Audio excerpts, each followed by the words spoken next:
आज हम BSc part second maths paper second partial differential equation का जो टॉपिक है चारपीट मेथड, चारपीट विधि के बारे में अध्ययन करेंगे। दो चरों वाले प्रथम कोटि के रेखिक या अरेखिक आंशिक अवकल समीकरणों को हल करने की व्यापक जो विधि है उसको चारपीट विधि कहते हैं। माना जैसे समीकरण जो है F x Y Z P Q equal to 0, जहाँ पे जेड जो है दो स्वतंत्र चर एक्स और वाई का फलन है, और हम जानते हैं कि D Z equal to P D x plus Q D Y है ना, इसको इक्वेशन नंबर 2। तो ये जो चारपीट जो विधि है उसका जो मुख्य जो उद्देश्य है वो क्या है, X Y Z P Q में समीकरण एक के अलावा एक और संबंध ज्ञात करना है, जिससे उन दोनों संबंधों से P तथा Q का मान ज्ञात कर समीकरण 2 में रखने पर इसका समाकलन किया जा सके। तो समीकरण 2 के समाकलन से हमें समीकरण जो 1 है उसका पूर्ण समाकलन प्राप्त होता है, यानी कंप्लीट इंटीग्रल प्राप्त होता है। इसको हम माना जैसे दूसरा X Y Z P Q में दूसरा जो संबंध है, दूसरा रिलेशन जो है वो F x Y Z P Q equal to 0 है। तो यहाँ पर ये जो समीकरण नंबर जो 3 है इसके अभिलाक्षणिक समीकरण करेक्टरिस्टिक इक्वेशन जो है ना वो इस प्रकार की होती हैं, D P upon del F upon del X plus P del F upon del Z equal to D Q upon del F upon del Y plus Q into del F upon del Z equal to D Z upon minus P into del F upon del P minus Q into del F upon del Q equal to D x upon minus del F upon del P equal to D Y upon minus del F upon del Q equal to D F upon 0। इस प्रकार की होती हैं।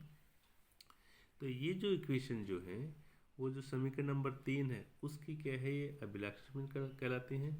लेकिन ये जो है वो जो समीकरण नंबर जो फर्स्ट है उसकी ये चारपीट सहायक समीकरण भी कहलाती हैं।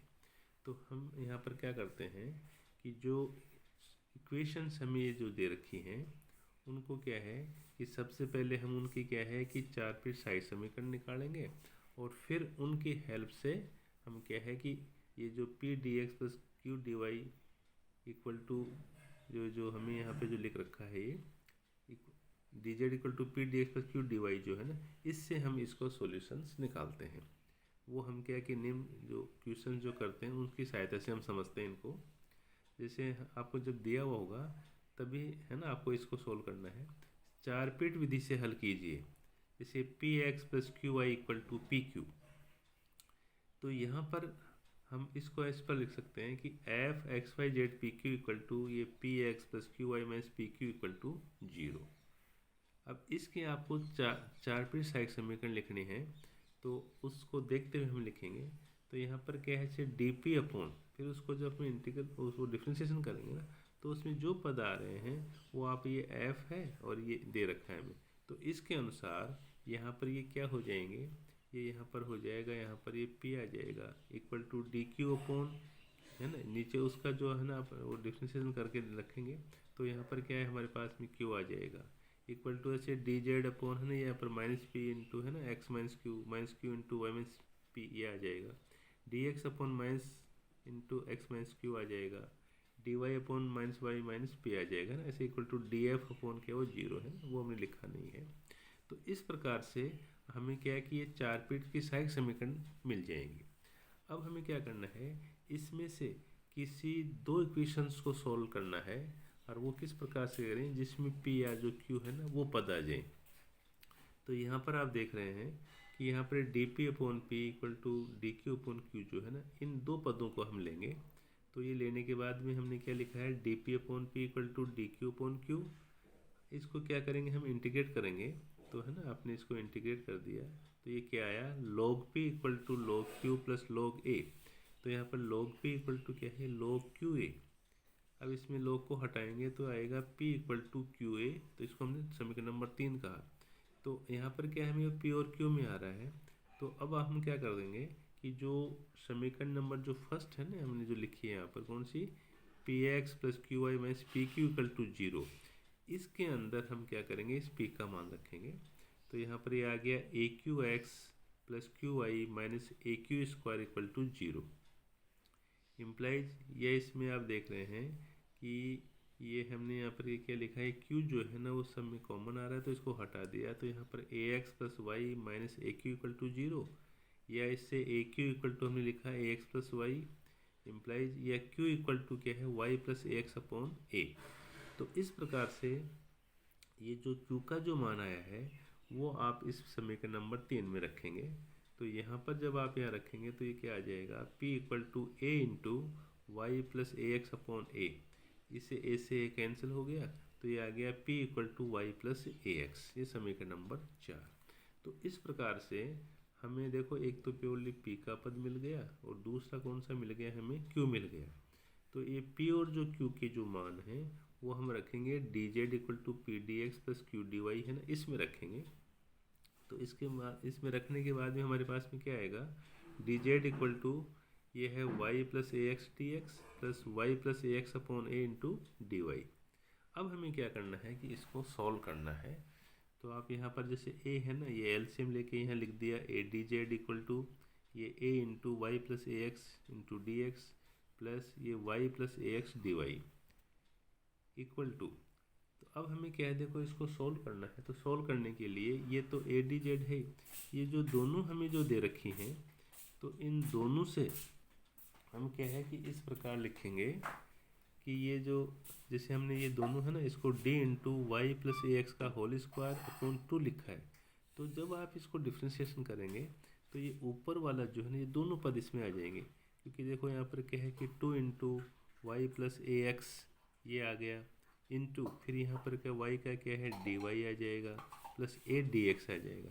जब इनको सेपरेट करेंगे ना तो हमारे पास में दोनों जो टर्म है ना वो आ जाएंगे यहाँ पर। तो ये लिखने के बाद में फिर A D Z equal to D into Y plus X का होल स्क्वायर पॉइंट 2। तो इनको हम क्या करेंगे, फिर इसको इंटीग्रेट करेंगे। तो इंटीग्रेट करने के बाद में ये ए जेड आ जाएगा इक्वल टू ये क्या है ये डी हट जाएगा, तो ये वाई प्लस एक्स का होल स्क्वायर पॉइंट 2 प्लस एक कांस्टेंट बी लिख दिए।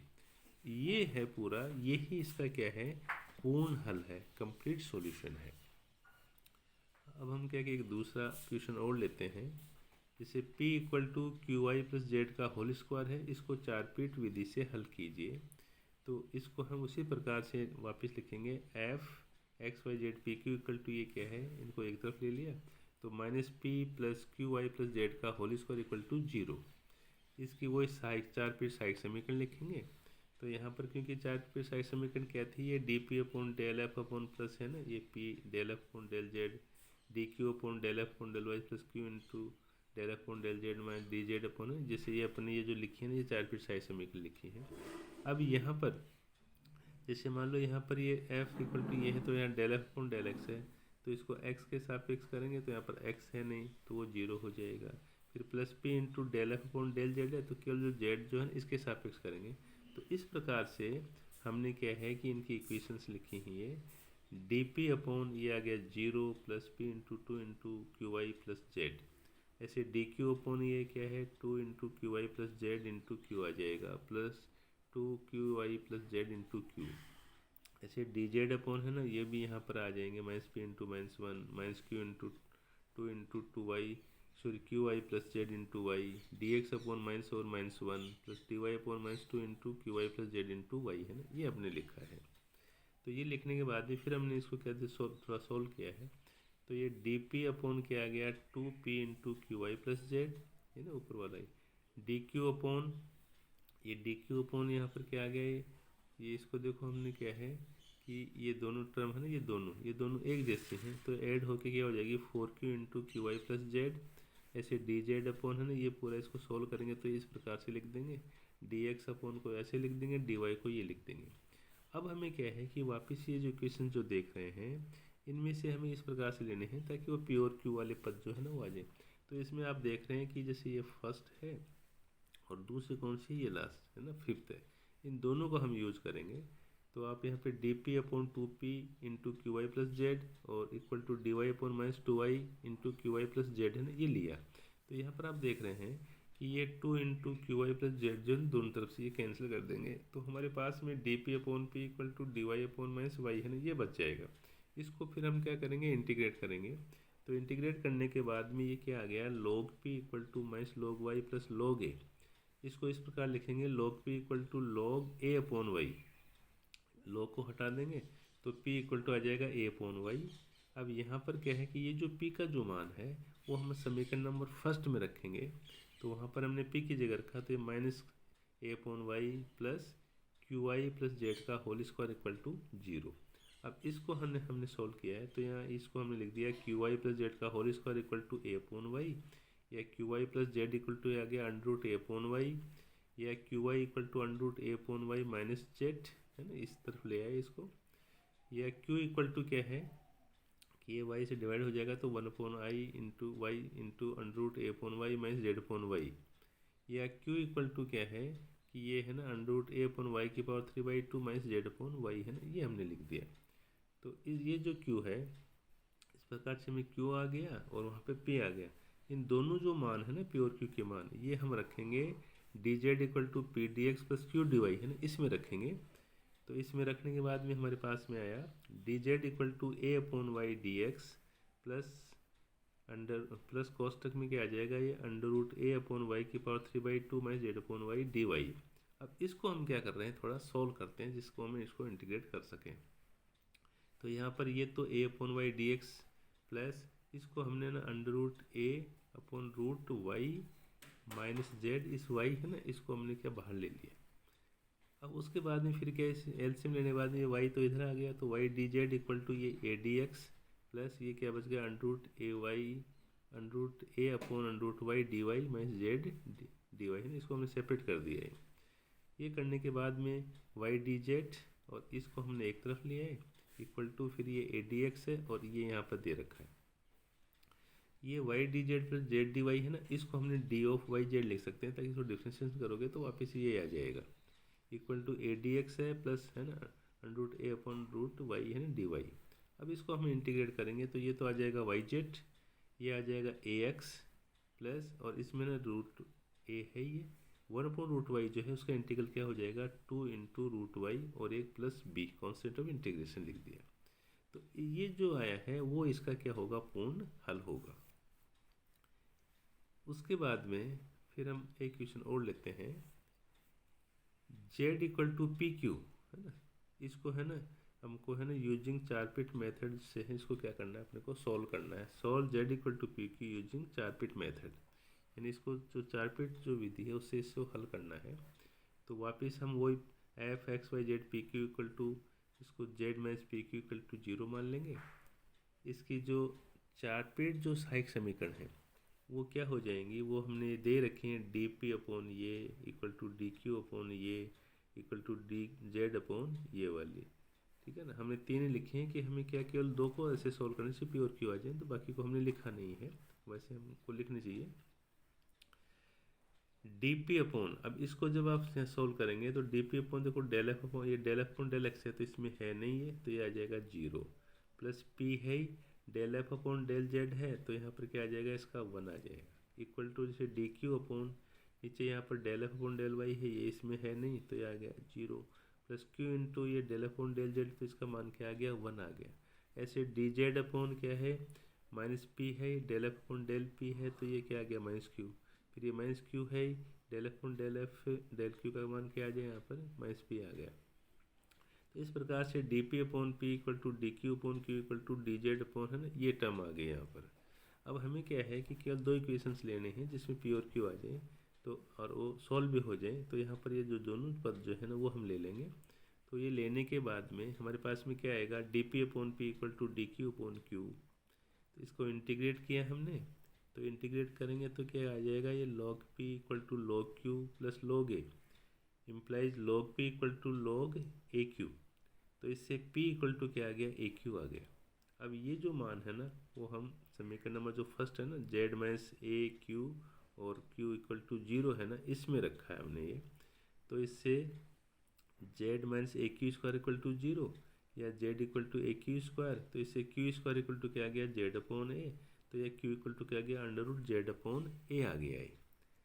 देयरफॉर तो अब इसमें p इक्वल टू, है ना, p इक्वल टू क्या है इसमें, देयरफॉर ये मान जो अपने उसमें रखा समीकरण नंबर 2 में तो P इक्वल टू आ गया A into under root z upon a. तो इक्वल टू ये इसको क्या लिख दिया हमने, रूट ए जेड लिख दिया है यहाँ पर। अब ये मान जो है ना प्योर क्यू के मान जो है वो हमने रखे हैं d Z equal to P D x plus Q D Y equal to, तो P का मान है under root a z d x plus q का मान है root z upon a d y. या इसको हमने क्या किया, इसको रूट जेड अपॉन ए है ना, इसको हमने इधर ले गए तो ये आ गया root A upon z d Z equal to ये बन गया रूट ए अपॉन जेड और root z d x plus D y. तो यहाँ पर ये तो रूट ए अपॉन जेड डी जेड और ये दोनों जो है ना रूट ए का क्या ए बन गया, ये कैंसिल हो गया तो a D x plus D y. तो यहाँ पर क्या है कि सेपरेट हो गए तो इसका हम इंटीग्रेट करेंगे तो ये टू रूट ए है, वन अपॉन रूट जेड का क्या आ जाएगा जेड की पावर 1/2 इक्वल टू ये a x plus y plus b. या इसको हमने क्या कि two under root a z equal to a x plus y plus b. तो इस प्रकार से ये इसका क्या हो गया, पूर्ण हल हो गया। तो इस प्रकार से हमने क्या है कि चार पीट जो मेथड से है ना, इस प्रकार की जो इक्वेशंस हैं p p plus q q equal to r वाली जो है ना, उनको हम किस प्रकार से यहाँ पे अपने ये एफ वाई इक्वल टू जो है ना उसको अपन कैसे सॉल्व करते हैं, ये हमने यहाँ पर देखा है। धन्यवाद।